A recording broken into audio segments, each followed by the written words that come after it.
Hey there, welcome to my channel. My name is Cindy Lou, and today I'm going to be walking you through how to anoint a tea light to help with grief and mourning. So we are going to be taking just 4 basic white tea lights, unscented. We're going to be taking some flowers, some dried flowers that I have, along with a grief and mourning oil. Let's see if I can get it to show for you. This one is from Three Sleeping Eyes. And this is a pretty powerful formula. I've had it for a little bit. It's all small batch made by a beautiful soul in Florida. And then we're going to combine all of those so that way we can get a finished product of this.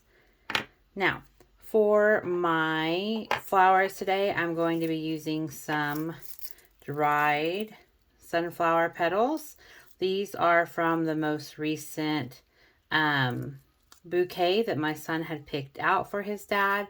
They ran their course, they dried and fell off, and I always save them so that way I can use them to make other little tea lights like this, just as a way to help me with my grief and mourning.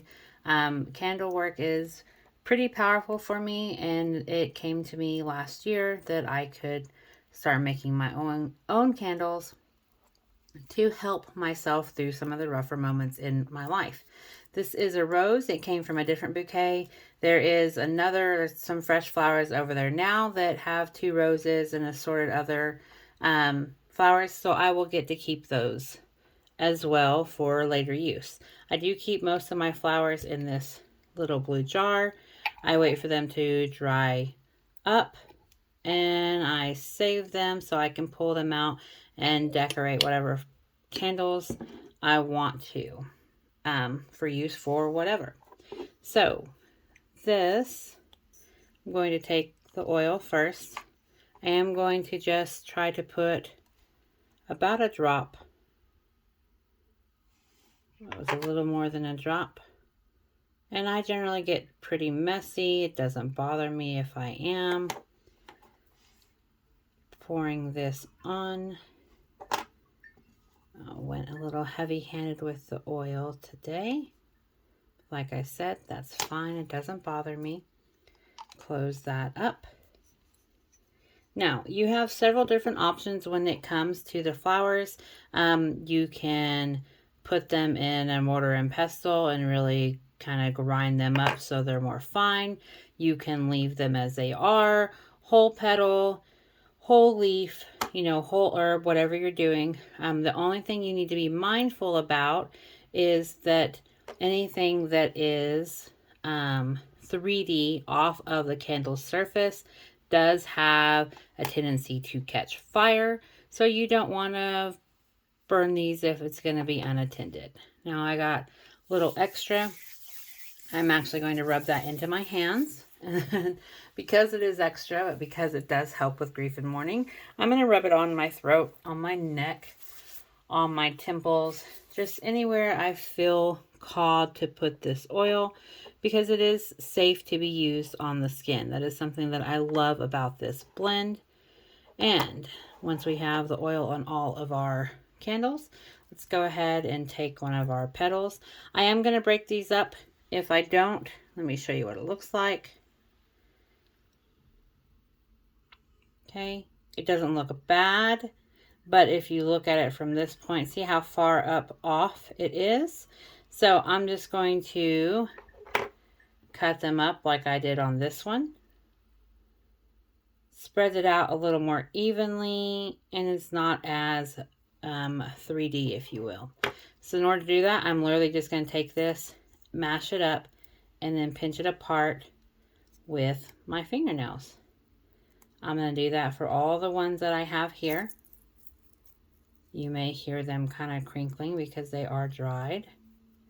And it does seem kind of messy because you are just putting petals on your workstation. So if you have pets like I do, you want to make sure that your workspace is clean, or else you could end up with some pet hair in your flower petals and on your candles. So just a few more here. I do like these vibrant yellow flowers. Now, I always let my son pick out the flowers that he wants for his dad. I let him intuitively choose those. The only time that I intervene is if he picks a bunch that looks like it has some decay. So we're going to take our bunched up flowers and we're just going to sprinkle this on randomly. I like to put some everywhere on the candle. I don't like them all bunched up in one spot, but obviously this is not something that I'm going to try to place perfectly because it is, I like the randomness of it. I'm not counting how many pieces each each candle has. I'm literally just going to add these as I feel called to. And like I said, this is something that has really helped with my grieving process. I'm not feeling particularly sad today. We did have some sad days earlier this week, me and my son. But today I feel really good. Today is Friday. It's a day to celebrate love. So I'm just going to put these on here. Now, this is a rose that came off of a different bouquet, and I'm just going to peel off a few leaves. As you can hear, these have been drier longer, so they are breaking apart more easily. And then I'm going to do the same thing. Speaking of pet hair, I'm going to do the same thing with these. I'm just going to crush them up and let them drop onto my workspace. And then I will scoop them up and add them to the candles one by one. Rose for me is, you know, obviously love. It's very high vibrational. It's a very strong frequency. And so as I'm making these candles, as I'm anointing these candles, what I'm thinking about is my love for Mike. I'm thinking of how grateful I am for who he was to us. I'm thinking of how much I enjoyed seeing him with his son, how much fun they had together, how playful they were, how silly they were, how much my son is starting to look like him. All of these things are what I'm thinking of as I'm dropping flowers onto these candles. And like I said, it's not picture perfect, right? These are not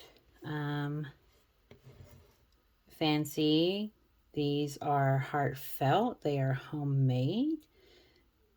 You may not like the look of them, but they give me a lot of peace. They give me a lot of joy in knowing that when I burn this candle, my intentions were that of pure love.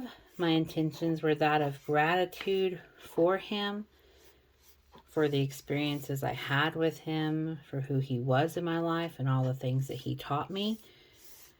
And when I burn this candle, when I'm feeling down or when I'm feeling overwhelmed, that energy is going to be put back into my environment. It's going to be given back to me and remind me of the gratitude that I have.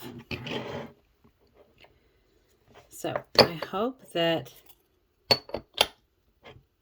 this is something that you will feel confident doing for yourself.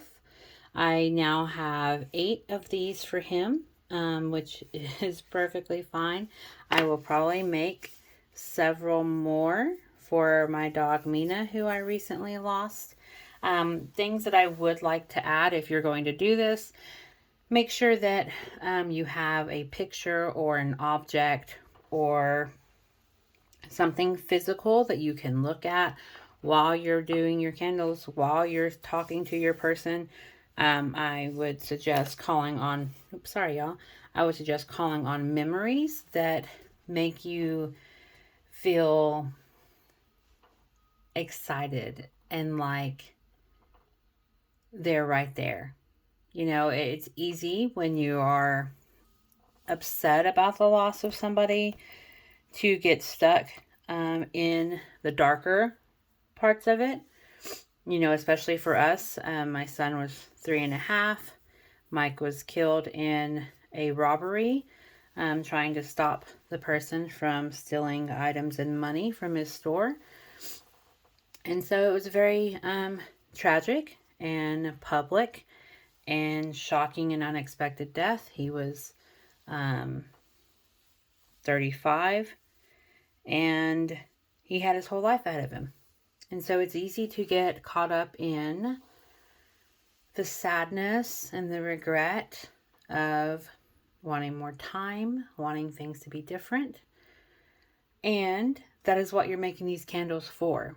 So when you find yourself in the times of sadness, in the times of pain and hurt and that loss where it just feels overwhelming, like you can't breathe and you can't think, then you would want to burn one of these candles to help you with that.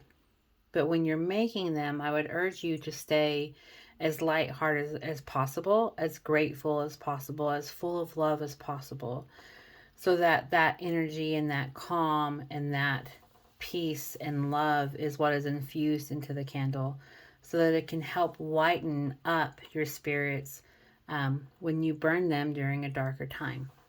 So I hope that this was helpful. I hope that you find the space to do this for yourself. One thing I really love about this is there's no judgment here.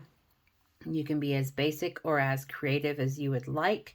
If they had a scent that they loved, or there is a scent that reminds you of it, then I would get an essential oil in that same scent and drop a few onto the candle.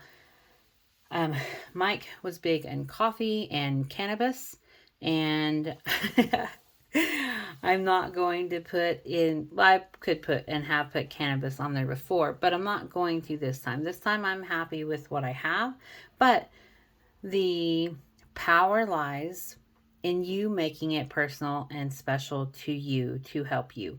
Nobody is going to see these candles besides me, and of course anyone who watches this video. So I don't care if it looks messy. I don't care if it looks uneven. I know that my intentions were pure. I know that my heart was in the right spot when I was making these candles.